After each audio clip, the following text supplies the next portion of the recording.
जिन बच्चों इस समय आप लोग महामना इंस्टीट्यूट के यूट्यूब चैनल से जुड़े हुए हैं और इस चैनल में मैं आप सबका स्वागत करता हूं। आज हम लोग class 12 mathematics Hindi medium NCERT book के 6 चैप्टर अवकलज के अनुप्रयोग यानी एप्लीकेशन ऑफ डेरिवेटिव्स के अंतर्गत आज हम लोग वर्धमान और ह्रासमान फलन के बारे में पढ़ने जा रहे हैं, यानी इंक्रीजिंग और डिक्रीजिंग के बारे में पढ़ने जा रहे हैं। इसके लिए आपको फार्मूला दिमाग में रखना होगा कि अगर कोई फलन एफ एक्स है और अगर फलन एफ एक्स है तो हमको एफ डैश एक्स यानी उसका एक बार अवकलन निकालना होगा, और अगर एफ डैश एक्स की value greater than or equal to 0 है तो वह फलन निरंतर वर्धमान होता है, और अगर F dash X is less than or equal to 0 होता है तो ये फलन निरंतर ह्रासमान होता है। एक चीज मैं आपको बता दूं कि यहाँ पर इक्वल लगा दिया गया है, लेकिन नॉर्मली हमको इक्वल की आवश्यकता पड़ती नहीं है। तो आप बस F dash X is greater than 0 और F dash X is less then 0 देखेंगे। और चलिए हम प्रश्नावली 6.2 शुरू करने जा रहे हैं और प्रश्नावली 6.2 का क्वेश्चन नंबर 1 देख रहे हैं।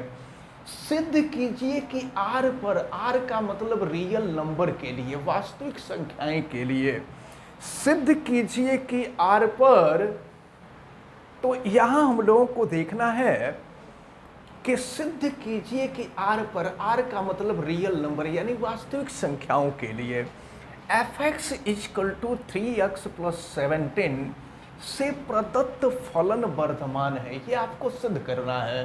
तो फलन वर्धमान है कि ह्रासमान है, इसके लिए आपको इसका एक बार अवकलन निकालना होगा, यानी एफ डैश एक्स की वैल्यू निकालनी होगी। चलिए निकालते हैं। तो ये हो गया 3 और एक्स का अवकलन 1 हो जाएगा और 17 कांस्टेंट है, 0 हो जाएगा। तो आप देख रहे हैं कि एफ डैश एक्स की वैल्यू 3 है और 3 is greater than 0, 3 is greater than 0 होता है।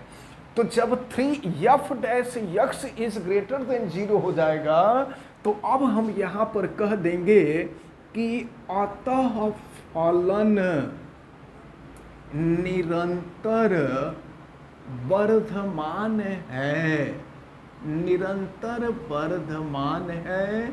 अब ये सिद्ध हो जाएगा, यहाँ लिख देंगे दैट प्रूव्ड। तो इस प्रकार जो है हम लोगों को इसी तरीके से क्वेश्चंस को सॉल्व करना होगा। अब इसके बाद हम लोग देखते हैं इसके सेकंड क्वेश्चन को। चलिए देख रहे हैं क्वेश्चन नंबर 2 दिया हुआ है, सिद्ध कीजिए कि आर पर, आर का मतलब रियल नंबर पर, ये हमेशा आप दिमाग में रखे रहिएगा। और यहाँ दिया हुआ है F X equal to E to the power 2x से प्रदत्त फलन वर्धमान है। तो इसके लिए भी हम क्या करेंगे, यहाँ एफ डैश एक्स की वैल्यू निकालेंगे। तो देखें ई टू दी पावर 2x का अवकलन ई टू दी पावर 2x होगा और फिर 2x, फिर यहाँ पर 2x का अवकलन आप निकालेंगे तो 2 हो जाएगा, यानी F dash X is equal to 2 और ई टू दी पावर 2x हो जाएगा। ज़रा देखिए, अगर सपोज कीजिए x का मान अगर 0 हो जाए तो e का पावर 0 हो जाएगा और e का पावर 0 की वैल्यू 1 होती है और 1 का 2 में मल्टीप्लाई कर देंगे तो 2 हो जाएगा और 2 पॉजिटिव नंबर है। तो अब यहाँ पर हम कह देंगे कि F dash X is greater than 0, अतः यह फलन निरंतर वर्धमान है, और फिर यहाँ लिख देंगे दैट प्रूव्ड। अब हम देखते हैं क्वेश्चन नंबर 3, सिद्ध कीजिए कि F X is equal to sine X. देखें F X is equal to sine X 0 to π/2, तो जरा देखिए 0 टू पाई बाई टू का मतलब 90 डिग्री। तो 0 से पाई बाई टू जो होगा ये प्रथम चतुर्थांश होगा। और फिर पाई बाई टू टू पाई, तो पाई बाई टू का मतलब 90, और ये हो गया 180। तो 90 से 180 पर हम जाएंगे तो ये हो जाएगा आपका द्वितीय चतुर्थांश में। और जब 0 से पाई माने 0 से 180 अंश, तो 0 से 180 पे जाएंगे तो यह प्रथम चतुर्थांश और द्वितीय चतुर्थांश दोनों में हो जाएगा। तो अब हम देखते हैं, सॉल्व करते हैं इसको। तो सबसे पहले हम एफ डैश यक्स की वैल्यू निकालते हैं। एफ एक्स इक्वल टू तो साइन एक्स है, तो एफ डैश यक्स की वैल्यू हो जाएगी कॉस एक्स। और आपको मालूम है, देखिए ए में आपसे कहा जा रहा है 0 से पाई बाई टू, तो 0 से पाई बाई टू जो होगा वो प्रथम चतुर्थांश में होगा। और प्रथम चतुर्थांश में काश जो होता है वो पॉजिटिव होता है। तो जब काश पॉजिटिव होगा इसका मतलब ये हुआ कि एफ डैश यक्स की वैल्यू 0 से अधिक होगी, तभी तो पॉजिटिव होगा। और ये पॉजिटिव हो जाएगा, इसका मतलब ये हुआ कि फलन निरंतर वर्धमान है। यहाँ लिख देंगे निरंतर वर्धमान है। अब इसके बाद अगर हम इसके बी वाली कंडीशन को देखें तो बी वाले कंडीशन में पाई बाई टू टू पाई है। इसका मतलब ये हुआ कि यह द्वितीय चतुर्थांश में है। और द्वितीय चतुर्थांश में काश की वैल्यू निगेटिव होती है, और काश की वैल्यू निगेटिव होगी तो निगेटिव वैल्यू 0 से कम होती है, पॉजिटिव वैल्यू 0 से अधिक होती है। तो F dash X is less then 0 हो गया। इसका मतलब ये हुआ कि फलन निरंतर ह्रासमान होगा। अब इसके बाद देखिए सी वाली कंडीशन, 0 से पाई का मतलब 0 से 180 अंश, जिसमें प्रथम चतुर्थांश और द्वितीय चतुर्थांश दोनों शामिल होता है। तो इसमें कह रहा है कि न तो वर्धमान होगा और न ही ह्रासमान होगा। तो अब देखिए 0 से पाई में प्रथम चतुर्थांश भी होगा, द्वितीय चतुर्थांश भी होगा। तो प्रथम चतुर्थांश के लिए वर्धमान हो जाएगा और द्वितीय चतुर्थांश के लिए ह्रासमान हो जाएगा। तो कुल मिलाकर के वर्धमान और ह्रासमान दोनों एक दूसरे को निग्लेक्ट कर देंगे, यानी फलन न तो वर्धमान होगा और न ही ह्रासमान होगा। तो इस प्रकार ये जो क्वेश्चन नंबर 3 है ये सॉल्व होता है।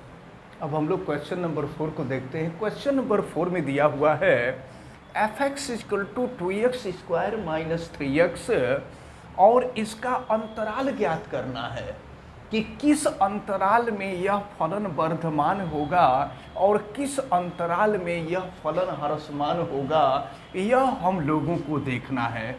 तो चलें इसके लिए हम करेंगे क्या कि यहाँ भी एफ डैश एक्स की वैल्यू निकाली जाएगी। तो ये हो जाएगा आपका 4x माइनस 3। और जानते हैं अंतराल ज्ञात करने के लिए क्या करते हैं, एफ डैश एक्स को 0 के इक्वल करते हैं।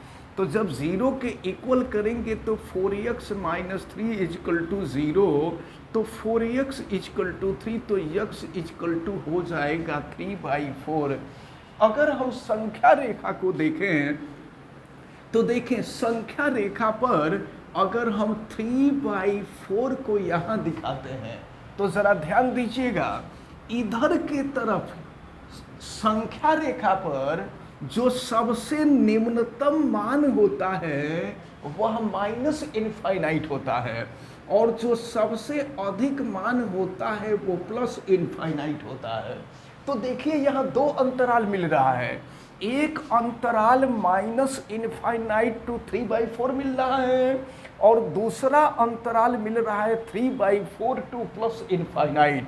तो चलिए देखते हैं अंतराल माइनस इनफाइनाइट और 3/4 पर हम देखते हैं। यहाँ माइनस इनफाइनाइट और 3/4 यानी माइनस इनफाइनाइट से अधिक और 3/4 से कम।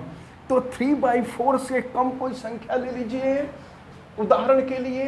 तो 3/4 देखिए माइनस इनफाइनाइट और 3/4 के बीच एक संख्या है, एक कोई हम रेशनल नंबर ले लेते हैं और ये ले लेते हैं हम 2/4, तो 2 से इसको कटा देंगे तो ये हो जाएगा 1/2। इसका मतलब ये हुआ कि माइनस इनफाइनाइट और 3/4 के बीच में 2/4 यानी कि 1/2 आएगा। तो अब देखिए इस वैल्यू को हम यहाँ रखेंगे, F dash X is equal to, ये जो वैल्यू है 4x माइनस 3, देखिए हम रख रहे हैं यहाँ पर, तो ये हो गया 4 और x की वैल्यू हम 2/4 ही रख देते हैं, ये है 2/4 माइनस 3। तो ज़रा देखिए क्या हो जाएगा, 4 से 4 कैंसिल हो जाएगा, ये हो गया आपका 2 माइनस 3 और 2 में से 3 माइनस करेंगे तो ये मिल जाएगा -1। इसका मतलब ये हुआ कि देखिए एफ डैश यक्स की जो वैल्यू है -1 आ गई, तो -1 का मतलब यह वैल्यू 0 से कम हो गई। तो जब यह वैल्यू 0 से कम हो जाएगी तो इस स्थिति में ह्रासमान की स्थिति हो जाएगी, यानी माइनस इनफाइनाइट से 3/4 के बीच में जो फलन होगा यह ह्रासमान होगा। तो ह्रासमान के लिए यह अंतराल मिला है। अब इसके बाद हम जरा आगे बढ़ते हैं, दूसरा अंतराल लेते हैं 3/4 और इनफाइनाइट के बीच में।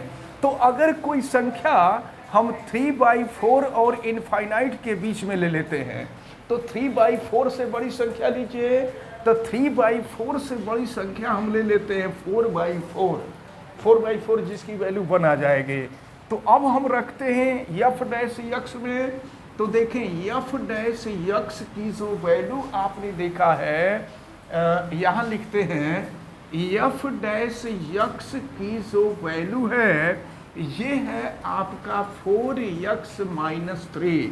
अब हम x के जगह पर 4/4 रख देते हैं, तो देखें एफ डैश यक्स 4 और x के जगह पे 4/4 माइनस 3 कर देंगे, तो 4 से 4 कैंसिल हो जाएगा, ये हो जाएगा 4 माइनस 3 यानी 1 हो जाएगा।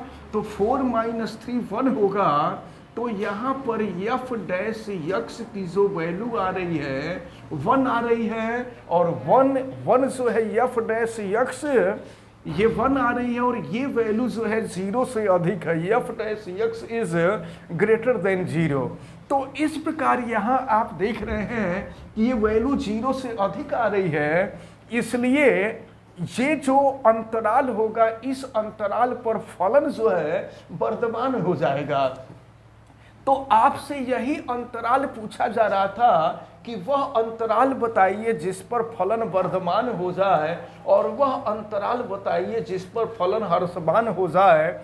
तो माइनस इनफाइनाइट और 3/4 के बीच में जो फलन होगा वो ह्रासमान होगा, और 3/4 और इनफाइनाइट के बीच में जो फलन होगा ये वर्धमान होगा। तो इसको आप लोग अच्छी तरह से तैयार किए रहिएगा, और इसी तरह से आगे के क्वेश्चंस को आप लोग करेंगे। हमें उम्मीद है कि आज जितनी भी बातें बताई गई हैं ये सारी बातें आपको अच्छी तरह से समझ में आई होंगी। आप वीडियो को लाइक जरूर कीजिएगा, और अगर किसी प्रकार की कोई दिक्कत समझ में आती है तो आप हमें कमेंट करके ज़रूर बतावें। आप बेल आइकन को भी प्रेस करें, और अगर किसी प्रकार की कोई दिक्कत समझ में आती है तो आप हमें कमेंट करके बतावें। आप सभी लोगों का बहुत बहुत धन्यवाद। जय हिंद।